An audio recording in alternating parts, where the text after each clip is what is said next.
রাদিয়াল্লাহু তাআলা আনহু শেষ বয়সের মধ্যে কান্নাকাটির শেষ নাই। সাহাবী, জুনিয়র সাহাবী তাবেঈনরা জিজ্ঞেস করছে, হুজুর আপনারা কত সৌভাগ্যবান, আপনারা নবীর দরবারে বসতেন, নবী কথা বললে শুনতেন, আপনারা আমার নবীর আওয়াজ শুনতেন। হযরতে যায়েদ বিন আরকামকে বলছে, আপনাদের মতো সৌভাগ্যবান পৃথিবীতে তো আর কেউ নাই, আপনি কেন কাঁদছেন?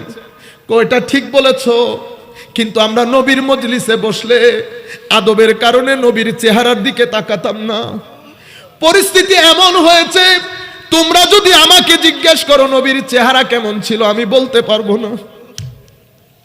সেই কারণে দিন রাত মনের মধ্যে আমার নবীর সাথে অতিবাহিত সময়গুলো আমার মনে পড়লে আমার ভালো লাগে না, দুঃখ দিয়ে অজর দ্বারাই পানি বের হয়। আমি এত চেষ্টা করি আমার নবীর আকৃতি, আমার নবীর সূরতে পাককে আমার ভিতরে আনার জন্য। চোখকে বলি, চোখরে একবার বল নবী কেমন ছিল। চোখ বলে নবীর দরবারে বসলে আমরা তো নিচের দিকে তাকিয়ে থাকতাম। সম্মানিত উপস্থিতি, এটা তো হযরতে যায়েদ বিন আরকামের কথা। হযরতে মিসওয়ার যখন বলছেন, নবীর দরবারের সাহাবায়ে কেরাম এতগুলা সাহাবী পাখির মতো নিজের দিকে তাকিয়ে আছে, নবীর দিকে কেউ তাকায় না।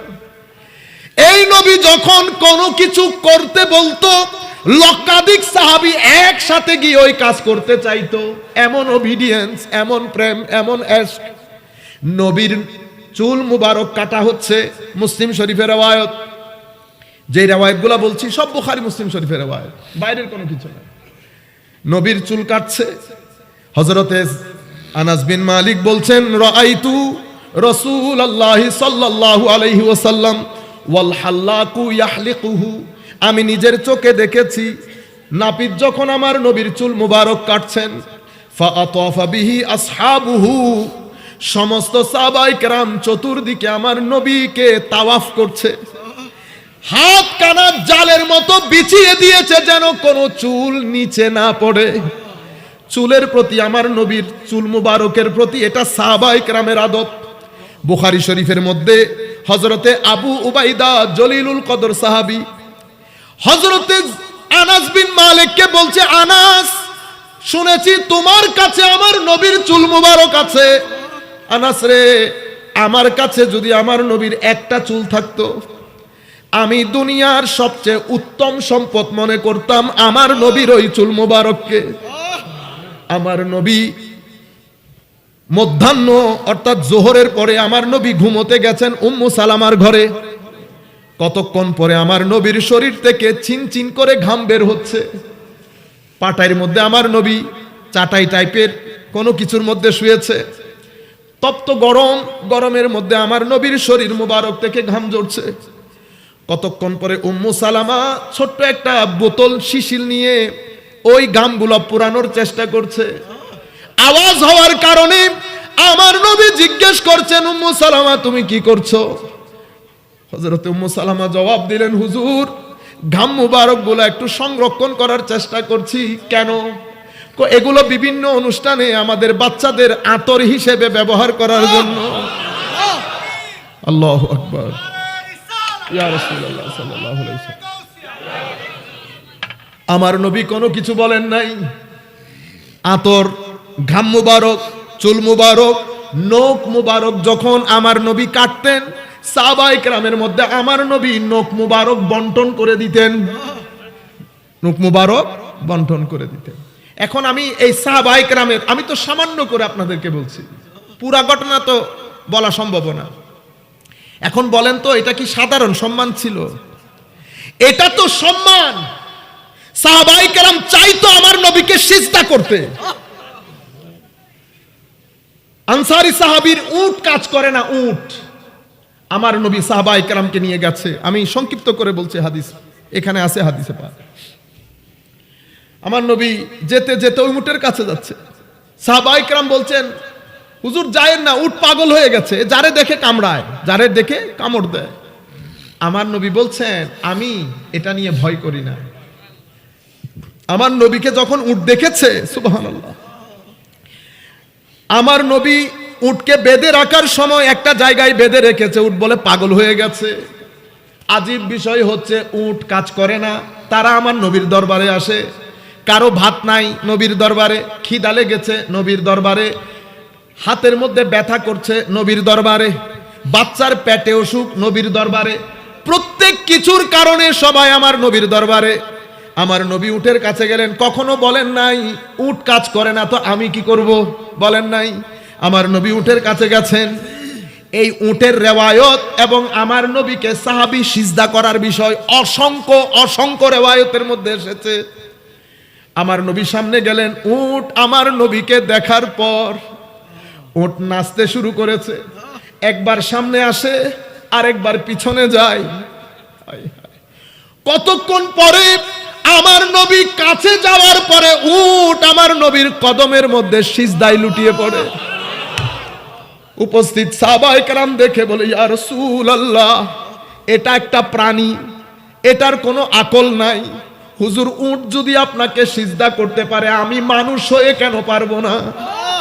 আমার নবী বলছে, আমার সাহাবায়ে কেরাম, যদি মানুষ মানুষকে সিজদা করা জায়েজ হতো, আমি স্ত্রীদেরকে বলতাম তাদের স্বামীদেরকে সিজদা করার জন্য। আপনারা আবার অন্য কিছু মনে করিয়েন না। এটা কেন? কারণ লিডারশিপ ঘরের মধ্যে অত্যন্ত জরুরি জিনিস। আমি আমার লিডারশিপ প্রতিষ্ঠা করতে পারছি না বিধায় আমাদের এখানে পরিবারগুলো ভেঙে যাচ্ছে। আগে সেটা হয় নাই, আগে লিডারশিপ প্রতিষ্ঠা করতে পেরেছে। আমার নবী বলছেন, এটা যদি আমি জায়েজ করতাম, আমি স্ত্রীদেরকে বলতাম স্বামীদেরকে সিজদা করো, কিন্তু এটা আমার শরীয়তের মধ্যে জায়েজ নাই। আমি আপনাদেরকে সিজদা করা না করা এগুলা বলছি না, আমি বুঝাতে চাচ্ছি, তারা যদি বিশ্বাস করত নবী তাদের মতো, তারা কখনো এই কাজগুলা করতো না। তারা কশ্চিন কালেও মনে করে নাই নবী তাদের মতো, কারণ তারা ওহী আসতে দেখেছে, তারা আমার নবী আঙ্গুলের ইশারায় চন্দ্র দুবাক করতেও দেখেছে, তারা অস্তমিত সূর্যকে ফেরত আনতেও দেখেছে। এক ব্যক্তি এসে বলতেছেন, ইয়া মুহাম্মদ সাল্লাল্লাহু আলাইহি ওয়াসাল্লাম, আমি ইসলাম গ্রহণ করব, যদি গাছটাকে আপনি আপনার দরবারে আসতে বলেন। আমার নবী বলছে, আমি ব্যস্ত, তুমি গিয়ে বলো আমি তাকে ডাকছি। তাকে কথা বলার দের, গাছ ভেঙে কেটে হেঁটে আমার নবীর দরবারে আসে। এটা এমন নবী, আপাদ মস্তক আমার নবীকে আল্লাহ সাজিয়েছেন আল্লাহর মতো করে। আল্লাহ যেমন ভাবে চেয়েছেন তেমন ভাবে সাজিয়েছেন। নিজে নাম রেখেছেন আদর মোহব্বত করে মুহাম্মদ। মোহাম্মদ কে, কোন ব্যক্তি? যার ভিতরে বাহিরে আল্লাহ আল্লাহর সন্তুষ্টি অনুযায়ী উনাকে সাজিয়েছেন এবং এমন প্রশংসিত করেছেন, আপনি আমার নবীকে যেদিক থেকে দেখবেন, যেদিন দুনিয়াতে এসেছে মা আমেনার ঘরে আমার নবী দুধ পান করে, আমার নবী হালিমা সাদিয়ার ঘরে আমার নবী বড় হয়ে বন্ধুদের সাথে খেলে, আমার নবী সমাজের মোহাম্মদ, আমার নবী বাজারের মোহাম্মদ, আমার নবী ঘরের মোহাম্মদ, আমার নবী ব্যবসার মোহাম্মদ। আমার নবী ব্যবসার সফরের মধ্যে গিয়েছে অনেক মানুষ নিয়ে, তখনও আমার নবী মানুষ, নবুয়ত প্রকাশ হয় নাই। কিন্তু আমার নবীর 63 বছরে একটা সেকেন্ড ছিল না যেই সেকেন্ডকে বেস করে মক্কার কুরাইশরা কিছু বলতে পারতো। কারণ আবু সুফিয়ানকে যখন নাজ্জাশী জিজ্ঞেস করেছে প্রথম হিজরতে, আবু সুফিয়ান, আমি তোমাকে শুধু একটা প্রশ্ন করি, মুহাম্মদ কেমন সাল্লাল্লাহু আলাইহি ওয়াসাল্লাম, মুহাম্মদের চরিত্র কেমন সাল্লাল্লাহু আলাইহি ওয়াসাল্লাম। আবু সুফিয়ান রাদিয়াল্লাহু আনহু তখন ইসলাম কবুল করেন নাই, তখন উনি বলছেন, নাজ্জাশী খলিফারে, আপনাকে একটা কথা বলি, মুহাম্মদ সাল্লাল্লাহু আলাইহি ওয়াসাল্লামের সাথে আমাদের অনেক ক্ষেত্রে মত পার্থক্য, কোনো সন্দেহ নাই, আমাদের বাপদাদাদের ধর্মকে চ্যালেঞ্জ করেছে, কোনো সন্দেহ নাই, কিন্তু ব্যক্তি হিসেবে যদি জিজ্ঞেস করো, আমার দুই চোখ মুহাম্মদের মতো কোনো মানুষ দেখে নাই। আমার নবী 40 বছরের জীবনের মধ্যে বন্ধুর সাথে খেলেছেন, বিভিন্ন সফরের মধ্যে গিয়েছেন, কোন ব্যক্তি কোন জায়গায় এই কথা বলতে পারে নাই, আপনি অমুক দিন অমুককে একটা গলা ধাক্কা দিয়েছেন, আপনি অমুক দিন অমুককে একটা গালি দিয়েছেন, আপনি 15 বছরের ছিলেন, আপনি একটা ছেলেকে থাপ্পড় দিয়েছেন, আপনি 16 বছরের ছিলেন, আপনি কোনো মেয়ের দিকে তাকিয়েছেন। এই 40 বছরের জীবনকে আমার আল্লাহ নবুয়তের দলিল হিসেবে পেশ করেছেন। হাবিব তাদেরকে বলেন, নবী না দেখতে আপনার 40 বছরের জীবন দেখতে কেমন ছিলেন আপনি? আমার নবী যখন ওহী নিয়ে ঘরে আসে, আমার নবী ভীত, সন্ত্রস্ত, এম্বারেসড, এত বড় নবুয়তি জিম্মাদারি কিভাবে পালন করবে? এটা দেখে হযরতে খাদিজা বলছেন, খাদিজাতুল কুবরা রাদিয়াল্লাহু তাআলা আনহা, আমাদের আম্মা জান, বলছে, ইয়া রাসূলুল্লাহ, আপনি মন খারাপ করবেন না, আপনি ভীত সন্ত্রস্ত হবেন না, এম্বারেসড হবেন না। আমি 100% শিওর আল্লাহ আপনাকে কখনো এম্বারেসমেন্ট সিচুয়েশনে ফেলবে না। কেন? আমি আপনাকে চিনি, আপনার ভিতর চিনি, বাইরে চিনি, আমি আপনার চরিত্র জানি। আমি বিয়ের আগেও আপনাকে দেখেছি, বিয়ের পরেও আপনাকে দেখেছি, চিনার আর বাকি নাই। আপনি সেই মুহাম্মদ সাল্লাল্লাহু আলাইহি ওয়াসাল্লাম না, যিনি এলাকার যারা বুড়ি মহিলা, যাদের ইনকাম নাই, পিঠে ভার করে আপনি তাদের জন্য খাদ্য সরবরাহ করেন। গরিবের পেটে খাদ্য না থাকলে আমি আপনাকে বিচলিত অবস্থায় আপনার ঘরের মধ্যে দেখেছি, আপনি কি করতেন? ইয়া রাসূলুল্লাহ, আমি কখনো দেখি নাই আপনি কারো উপর জুলুম করতে। এমন আসমানের নিচে জমিনের উপরে এমন ব্যক্তিকে আল্লাহ আর যাই হোক এম্বারেস করবে না। এটা স্ত্রীর পক্ষ থেকে আমার নবীর চরিত্রের উপর সার্টিফিকেট। আমি এতক্ষণ পর্যন্ত কথাগুলো বলছি শুধু আপনাদেরকে বোঝানোর জন্য সাহাবায়ে কেরাম আমার নবীর সাথে ডিল কিভাবে করতেন। জলিলুল কদর সাহাবী দেমেশক থেকে এসে আমার নবীর কদমে সিজদা দিন, এই উঠো উঠো উঠো, মুয়াজ, হযরত মুয়াজ ইবনে জাবাল সোফার, আমি যদি ভুল না করি, রিওয়ায়াতগুলো লেখা আছে এখানে। কি কাজ করলা? কই, ইয়া রাসূলুল্লাহ, দেমেশকের মধ্যে ছিলাম, আমি নিজের চোখে দেখেছি নন মুসলিম তারা তাদের ধর্মীয় যারা নেতা তাদেরকে সিজদা করতে দেখেছি। ইয়া রাসূলুল্লাহ, দুনিয়ার সমস্ত নেতা এক জায়গায়, আপনি আরেক জায়গায়, তারা তাদের গুলাকে পারলে আমি কেন আপনাকে পারবো না? বুঝতে পেরেছেন? আমার নবী ওই একই কথা বলেছেন, সিজদা আমাদের এখানে অন্য, আমি সিজদার দিকে যাই না, এটা তো একটা ইমোশন। আমার নবী নিষেধ করে দিয়েছেন, আমাদের শরীয়তের মধ্যে সেটা নাই, এন্ড অফ দ্য স্টোরি। কিন্তু আমি ওইটা বুঝাতে চাচ্ছি না, আমি চাচ্ছি আপনাদেরকে ইমোশনটা বুঝাইতে। সাহাবায়ে কেরাম আমার নবীর জন্য কোন ইমোশন রাখতেন? হযরতে বেলাল রাদিয়াল্লাহু তাআলা আনহু আমার নবীর ইন্তেকালের পরে পুরো মদিনা শরীফ ছেড়ে দিয়েছে। হযরতে বেলাল যখন চলে যাচ্ছেন, পুরা মদিনার আকাশ বাতাস, প্রত্যেক ব্যক্তির কান্না। বেলাল মদিনা ছেড়ে দিচ্ছে, বেলাল মদিনায় থাকতে পারে না। দীর্ঘদিন পরে বেলাল মদিনা শরীফ আসলো আমার নবীর সাথে জিয়ারত করতে। নিশ্চয় আমার নবী স্বপ্ন যুগে বলেছেন, বেলাল আর কতদিন দূরে। বেলাল আসছে, বেলাল আসার পরে আমার নবীর মাজার শরীফ ধরে এমন কান্নায় ভেঙে পড়েছেন, মদিনার গাছবাস পর্যন্ত সেই দিন কেঁদেছে। পুরো মদিনা শরীফের মধ্যে ছড়িয়ে গেছে আমার নবীর বেলাল এসেছে। বেলাল কাঁদে, মদিনার মানুষজন একসাথে বেলালের সুরে কাঁদে। বেলালের কান্নার শেষ নাই, মদিনার মানুষজনের কান্নাই শেষ নাই। অনেক রিওয়ায়াতের মধ্যে এসেছে সেদিন বেলালের কান্নাতে আকাশ বাতাস পর্যন্ত কেঁদেছে নবীর বিচ্ছেদের ব্যথায়। আমরাও মার বিচ্ছেদের ব্যথায় কাঁদি। আরো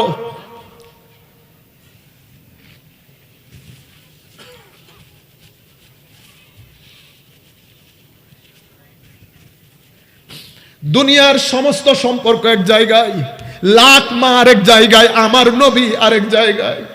হযরতে সাদ বিন আবি ওয়াক্কাস রাদিয়াল্লাহু আনহু যখন ইসলাম কবুল করেছে, মা খাওয়া দাওয়া বন্ধ করে দিয়েছে। সাদ, এই ধর্ম গ্রহণ করিস না, তুই যদি ধর্ম না ছাড়িস, আমি কথা দিচ্ছি, ওয়াদা দিচ্ছি, আমি কোনো দানা পানি খাবো না। একদিন যাই, 2 দিন যাই, সাদের মা পৃথিবী ছেড়ে চলে যাওয়ার অবস্থা। সাদ এসে বলতেছে, মা রে, আপনি তো একটা মা, এরকম যদি 100 মাও একবার আসে আরেকবার যায়, আমি নবী ছাড়তে পারবো না, আমি নবী ছাড়তে পারবো না। আমরা এই এশকের চেরা যুব সমাজদের অন্তরে জ্বালানো আমাদের দায়িত্ব। এই এশকের চেরা যেই ব্যক্তি যার সিনায় জ্বালাতে পেরেছে, আল্লাহর ইজ্জতের কসম করে বলছি, দুনিয়ার মধ্যে সম্মানিত হবেন, কবরের মধ্যে সম্মানিত হবেন, আখিরাতের আল্লাহ রাসূলের হাতে ছেড়ে দিয়েছি। মানুষ যদি আপনাদের পিছনে পিছনে না দৌড়ে, আপনাদের জানাজায় লাখ মানুষ দাঁড়িয়ে যদি আপনাদের ব্যাপারে সাক্ষী না দেয়, আমাকে এসে বলবেন। এশকে রাসূলের চেরাগ, এটা বড় আযীম নিয়ামত। যে ব্যক্তি আমার নবীকে মিস করতে পেরেছে, সেই ব্যক্তি রুয়ে জমিনের মধ্যে সবচেয়ে উত্তম মানুষে পরিণত হয়েছে। বেলাল সিম্পল একটা কৃতদাস ছিল, সেই বেলাল আসমানে উঠেছে আমার নবীর ইশক এবং আদবের বরকতে। মনে রাখবেন, আমল আপন জায়গায়, আমল ঠিক আছে, আমল দিয়ে ফ্লারিশ করে। এক ব্যক্তি ইশকের ব্যথা আছে, সারা জীবন নামাজ পড়ে নাই, আপনি তাকে জাহান্নামী বলতে পারবেন না। ধর ঈমান আছে, কি আছে, আপনি তাকে জাহান্নামী বলতে পারবেন না। আমার আল্লাহ ইচ্ছে হলে ফাসেক ফাজের, ইচ্ছে হলে দিবে, ইচ্ছে হলে, আমার আল্লাহ কত রতি মহারতিকে ক্ষমা করে দিয়েছে। মুসা আলাইহিস সালামের জমানায় এক ব্যক্তি মৃত্যুর আগে উনি বলেছেন উনি ছেলেদেরকে, বুখারী শরীফ এর রিওয়ায়াত বা মুসলিম শরীফের রিওয়ায়াত, উনি ওনার ছেলেদেরকে বলছেন, আমি যদি মারা যাই আমাকে প্রথমে জ্বালাবে, জ্বালিয়ে ছাই করবে, ছাই সমুদ্রের মধ্যে নিক্ষেপ করবে।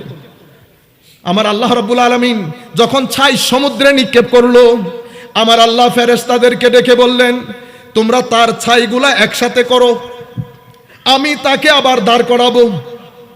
তাকে আবার দাঁড় করানো হলো, জিন্দেগি দেওয়া হলো। আমার আল্লাহ তাকে জিজ্ঞেস করলেন, বান্দারে এমন কাজ কেন করলি? আল্লাহ, জীবনে এত গুনাহ করেছি, এত গুনাহ করেছি, মৌতের আগে হঠাৎ করে আপনার ভয় ভিতরে জাগরিত হয়েছে, আমার মাথায় এসেছে আমি যদি দুনিয়া থেকে চলে যাই, জানি না আল্লাহ কোন আযাব দিয়ে আমার এই পাজরের হাড্ডি ওই পাজরে নিয়ে যাবে। আল্লাহ ভয় পেয়ে ছেলেদেরকে বলেছি ছাই করে ফেলে দিস, আল্লাহ যেন খুঁজে না পায়।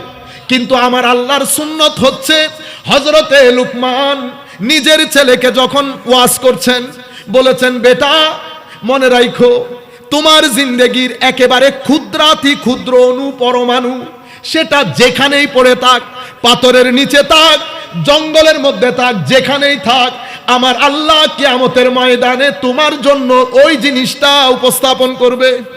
এটা আমার আল্লাহর সুন্নত। আমার আল্লাহ যখন শুনলেন, বান্দার ভিতরে আমার আল্লাহর ভয় এসেছে। আমার আল্লাহ বলছেন, বান্দা তোরে মাফ করে দিলে আমার কি আসে যায়, যা তোরে মাফ করে দিয়েছি। আমার আল্লাহ তাকে মাফ করে দিয়েছেন। আরেক ব্যক্তিকে আমার নবী মেরাজের রাত্রিতে জান্নাতের মধ্যে ঘোরাফেরা করতে দেখছে। হাদিসের মধ্যে এভাবে এসেছে, লাকাদ রাআইতু রাজুলান ইয়াতাকাল্লাবু ফিল জান্নাতি ফি শাজারাতিন কাতাহা মিন যাহরিত তারিক আও কামা ক্বালা নবী সাল্লাল্লাহু আলাইহি ওয়াসাল্লাম। আমার নবী বলছেন, মেরাজের রাত্রিতে জান্নাতের মধ্যে আমি দেখছি সে বড় আরামের মধ্যে ঘুরছে। আমি জিবরিলকে জিজ্ঞেস করলাম, জিবরিল কি এমন কাজ যেই কাজের কারণে এই আমার উম্মত এই অবস্থার মধ্যে জান্নাতে? হযরতে জিবরিল বললেন, হুজুর, পৃথিবীর মধ্যে মানুষ চলাচলের রাস্তায় তার একটা বৃক্ষ ছিল, ওই বৃক্ষ মানুষের কষ্ট হবে বিদায় কেটে ফেলেছে। আমার আল্লাহ শুধু এই কাজের জন্য ওই ব্যক্তিকে জান্নাত দিয়ে দিয়েছে। মনে রাখবেন, আমার আল্লাহ ক্ষমা করলেও আল্লাহর দরবারে কোনো বাধা নাই, কেউ বাধা দেওয়ার নাই। কিন্তু কিছু কাজ করবেন না, মানুষকে প্রতারিত করবেন না, মানুষের উপর জুলুম করবেন না, মানুষকে কখনো ছোট মনে করবেন না, মানুষের সাথে চালাকি করবেন না। আমরা চালাকি করি, মনে রাখেন, দিনমজুর হোক, সুইপার হোক আর জুতা